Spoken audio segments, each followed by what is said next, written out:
Dok, kita mau tanya nih, jumlah kematian ya, ibu melahirkan itu kan tinggi di Indonesia. Iya. Ya. Menurut dokter apa sih yang salah dari metode tersebut, dok? Atau dari tingkat kematian itu apa? Karena edukasi kah yang kurang tentang melahirkan, atau tata cara untuk melahirkan yang benar, atau gimana, dok? Iya, kita menyebutnya angka mortalitas, angka morbiditas dari ibu dan perinatal di Indonesia itu memang masih tinggi. Terus penyebabnya tuh banyak. Kita lihat yang tinggi itu kan perdarahan, kemudian hipertensi dalam kehamilan, atau orang menyebutnya dengan preeklamsi atau keracunan kehamilan. Kemudian juga tidak kalah pentingnya penyakit infeksi seperti TB, HIV, terus akhir-akhir ini kan banyak tuh angka COVID akan mempengaruhi angka kesakitan dan kematian ibu di Indonesia. Terus tidak ketinggalan pula gangguan genetik pada janin ikut sebagai penyumbang tingginya angka mortalitas dan morbiditas. Jadi secara umum terbagi dua tuh penyebabnya, non-communicable disease sama communicable disease gitu.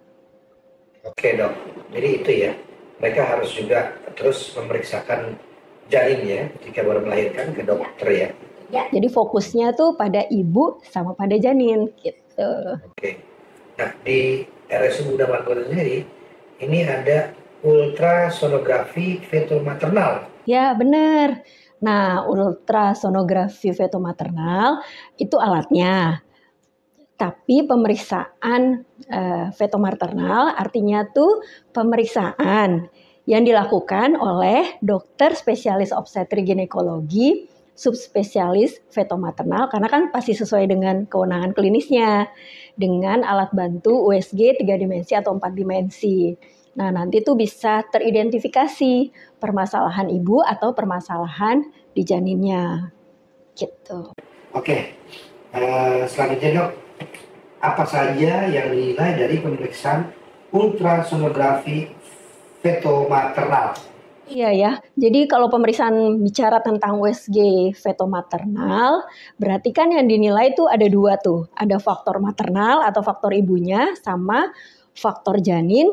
Dan yang ketiga adalah interaksi antara faktor ibu dan faktor janin. Nah, kalau faktor janin misalnya nih bisa dilakukan pada trimester pertama, kedua, atau ketiga. Jadi kalau misalnya trimester pertama atau 3 bulan pertama kehamilan, kita harus meyakini kehamilannya dalam rahim atau luar rahim. Kemudian yang kedua, janinnya tunggal atau twin pregnancy. Kemudian ketiga, ada tidaknya ancaman yang menyebabkan keguguran. Kemudian berikutnya ada tidaknya hal-hal yang bisa mempengaruhi perkembangan hasil konsepsi. Misalnya nih ada tumor atau benjolan di rahim, atau misalnya ibu tersebut hamil dengan mioma uteri, ibu tersebut hamil dengan kondisi adenomiosis. Tentu saja hal tersebut bisa mengancam atau menimbulkan gangguan di kehamilannya.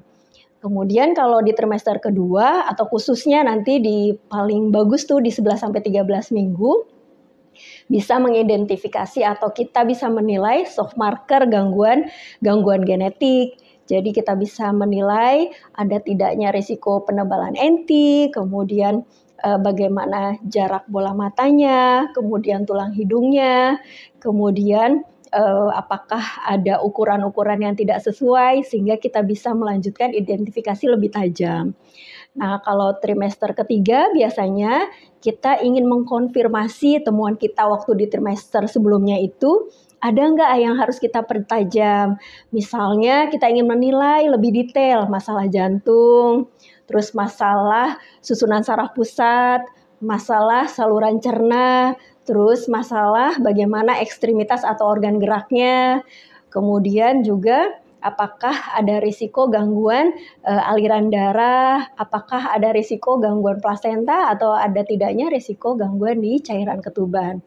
Nah, kalau faktor maternal, misalnya nih kita ingin mengidentifikasi permasalahan di ibunya yang berkaitan dengan kehamilan. Misalnya ibu hamil dengan TB, ibu hamil dengan COVID, ibu hamil dengan hipertiroid, atau ibu hamil dengan kondisi hypercoagulable state, kemudian ibu hamil dengan penggunaan obat-obatan psikiatri atau psikosis jangka panjang, adakah hal-hal yang harus kita perhatikan? Nah, jadi kita tuh nggak bisa menilai hanya satu hal, tapi juga menilai faktor ibu, faktor janin, dan interaksi antara keduanya. Gitu. Oke dok, pada kondisi apa saja, penyakit apa saja, atau pada kondisi atau penyakit apa saja yang memerlukan tadi konsultasi dan pemeriksaan USG fetal maternal? Ya, pada prinsipnya sih sebenarnya semua kondisi kehamilan diperkenankan untuk melakukan identifikasi lebih tajam dengan menggunakan ultrasonografi fetomaternal. Tetapi biasanya sejawat obgyn itu akan mengkonsultasikan kepada dokter obgyn subspesialis fetomaternal apabila ditemui misalnya ada risiko gangguan genetik, kemudian juga misalnya ada risiko gangguan pertumbuhan janin atau kita menyebutnya dengan fetal growth restriction, atau misalnya ketidaksesuaian antara usia kehamilan dengan hari pertama mens terakhir. Kemudian juga ingin mempertajam adakah hal-hal yang tidak bisa teridentifikasi oleh teman-teman sejawat sehingga memerlukan ketajaman diagnostik lebih lanjut yang dilakukan oleh kami gitu. Atau misalnya nih sejawat menilai seperti di Bunda nih kan banyak pasien dengan IVF atau bayi tabung. Biasanya teman-teman tuh akan mengkonsultasikan ibu hamil dengan IVF, ibu hamil IVF tapi sebelumnya ada diabetes mellitus dalam kehamilan, ibu hamil IVF dengan obesitas, ibu hamil dengan gangguan jantung pada ibu hamil dengan penyakit tiroid, tentu saja memerlukan penilaian lebih tajam yang dilakukan oleh ahli fetomaternal dengan menggunakan alat bantu ultrasonografi fetomaternal. Gitu. Oke, dok. Untuk selanjutnya dok, USG fetomaternal ini apa harus diulang dok?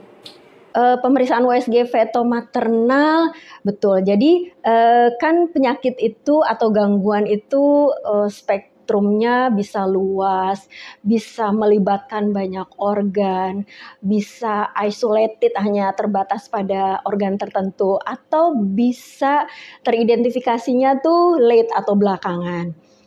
Jadi biasanya kita menganjurkan satu pemeriksaan tuh pada waktu usia kehamilan 11-13 minggu, kemudian nanti diulang pada waktu usia kehamilan 18-22 minggu untuk menilai lebih tajam lagi gimana kondisi janinnya.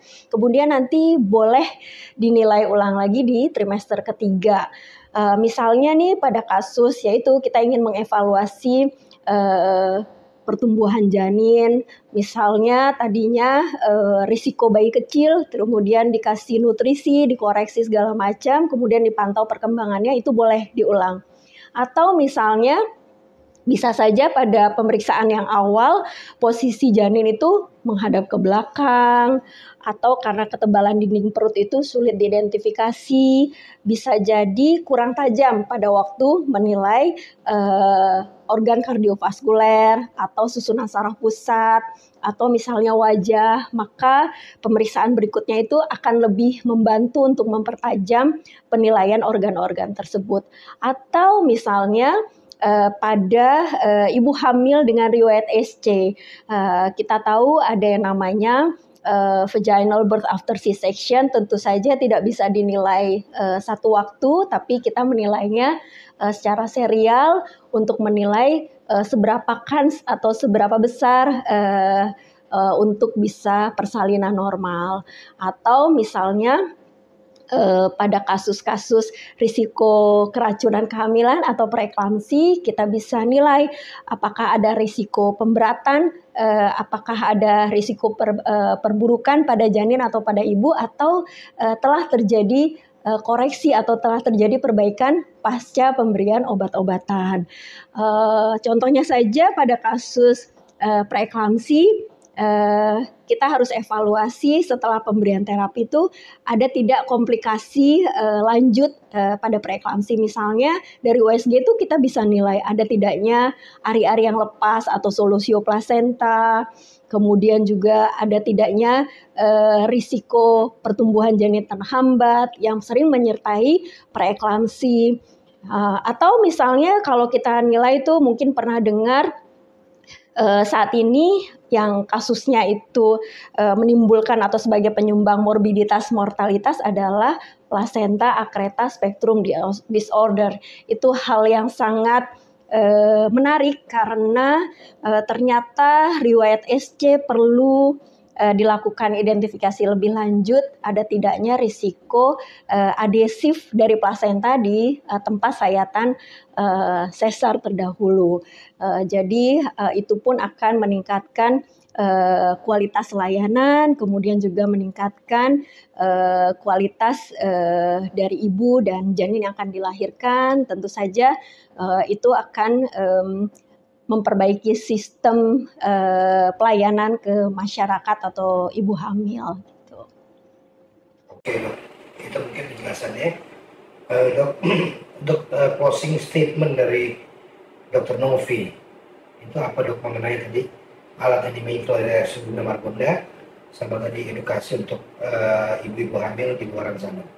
Ya, saya sih berharap semua ibu hamil itu jangan takut untuk datang ke pusat layanan kesehatan terbaik. Tentu saja percayakan pada kami. Saya Dr. Novi Resistanti, saya dokter spesialis obgyn dan kebetulan juga saya sebagai dokter ahli feto maternal. Kemudian juga ada teman-teman obgyn yang lain akan sangat senang sekali apabila ibu datang ke rumah sakit untuk memeriksakan diri, mengidentifikasi faktor risiko, kemudian menilai lebih detail, kemudian semangat untuk tujuannya bayi yang sehat, kemudian masa depannya juga terhindar dari gangguan, kemudian juga kenyamanan tentunya menjadi prioritas kami, kemudian identifikasi detail, penjelasan detail tentu saja menjadi keunggulan kami.